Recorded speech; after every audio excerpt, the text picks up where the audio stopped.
Hello dear student, एक बहुत important topic पर चल रहे हैं, जाति विविधता का पारितंत्र में महत्व। ये इम्पॉर्टेंट है। तो इसमें क्या है, जाति विविधता का पारितंत्र में महत्व।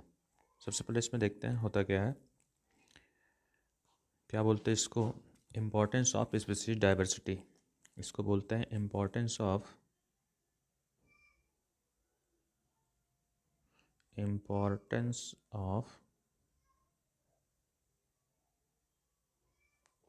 Species diversity.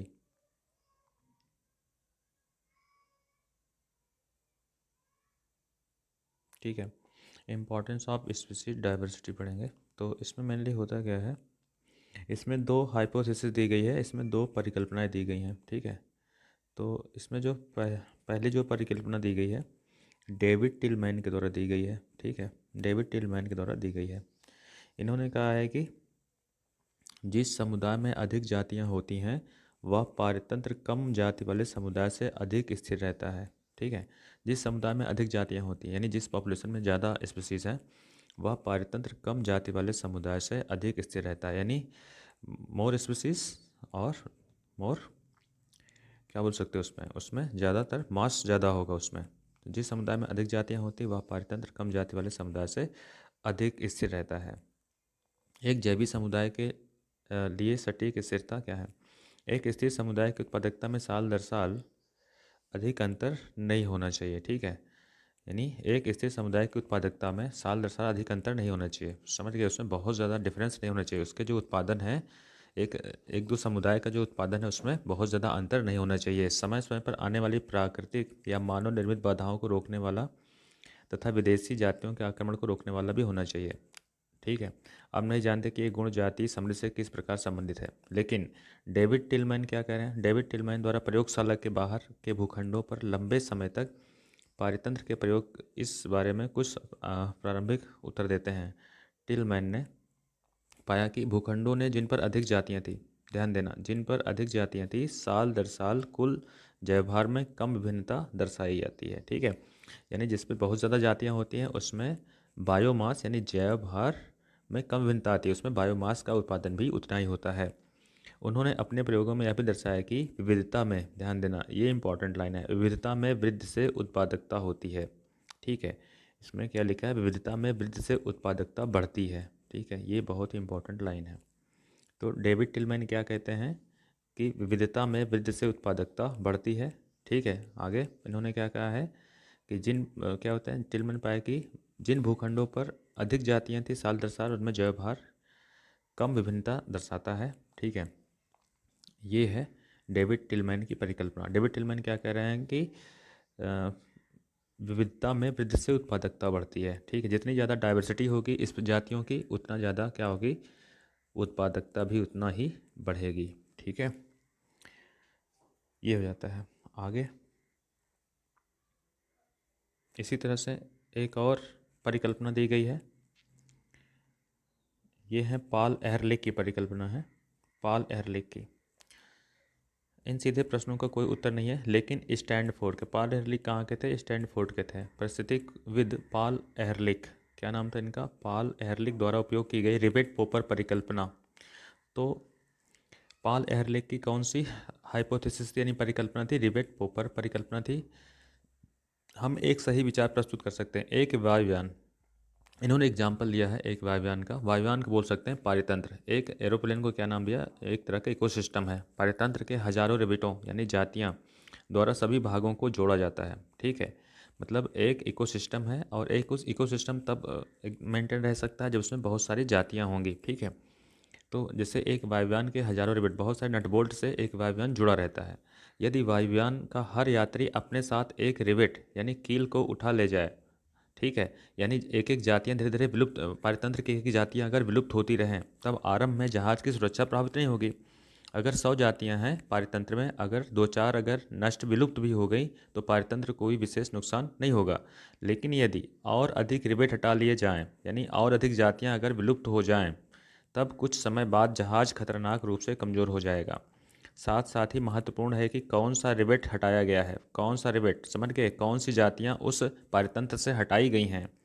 जहाज के पंख का रिवेट हटाना, जहाज के पंख का रिवेट हटाना हवाई सुरक्षा की दृष्टि से जहाज के अंदर सीट व खिड़कियों के रिवेट हटाने से अधिक महत्वपूर्ण है। समझ गए? पारितंत्र की मुख्य जातियों को अगर विलुप्त कर दिया जाए तो सारी जातियां क्या हो सकती हैं? विलुप्त हो सकती हैं।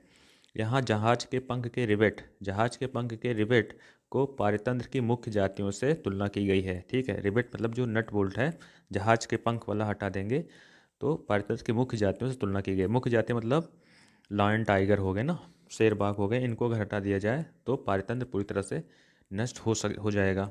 इसका जैसे हम लोग इसको समझ सकते हैं कि कह रहे हैं कि एक है एरोप्लेन है, ठीक है, एक एरोप्लेन है। एरोप्लेन बोले तो कह सकते हैं एक पारितंत्र है, ठीक है, एक पारितंत्र है। एक पारितंत्र में इसमें क्या हो रहा है, इधर भी पंखे लगे हुए हैं और यहाँ भी पंखा लगा हुआ है, ठीक है, इस तरह से। और ये जो पंख है ये सब नट बोल्ट से कसे हुए हैं इस तरह से, ठीक है, बहुत सारे रिवेट से कसे गए हैं। और इसका जो पूरा और सारे बहुत सारे नट बोल्ट हैं जिससे ये एरोप्लेन टिका हुआ है, ठीक है, इस तरह से बहुत सारे नट बोल्ट इसमें लगे हुए हैं, ठीक है। इसमें बहुत सारे नट बोल्ट इस तरह से इसकी यहाँ पर लगे हुए हैं, ठीक है। अब क्या होता है, अगर हम लोग क्या काम करें, अगर एक एक नट बोल्ट को हटाना शुरू कर दें, अगर एक एक नट बोल्ट को हटाना शुरू कर दें तो शुरू शुरू में क्या होगा, इसको बहुत ज़्यादा इसमें शुरू शुरू में क्या कर सकते हैं, अगर हम लोग थोड़ा थोड़ा नट बोल्ट को हटाना शुरू करें तो इसमें कोई दिक्कत नहीं होगी, ठीक है। एक एक नट बोल्ट को हटाना अगर शुरू करें तो जैसे इसको हटा दें, ठीक है, ये हटा रहे हैं इस तरह से, ये हट गया, इधर ये हट गया, ये हट रहे हैं, ठीक है। अगर इस तरह से हम लोग एक एक नट को हटाना शुरू कर दें तो वायुयान को कोई दिक्कत नहीं होगी। इन नटों को हटा देंगे तो वायुयान को कोई दिक्कत नहीं होगी।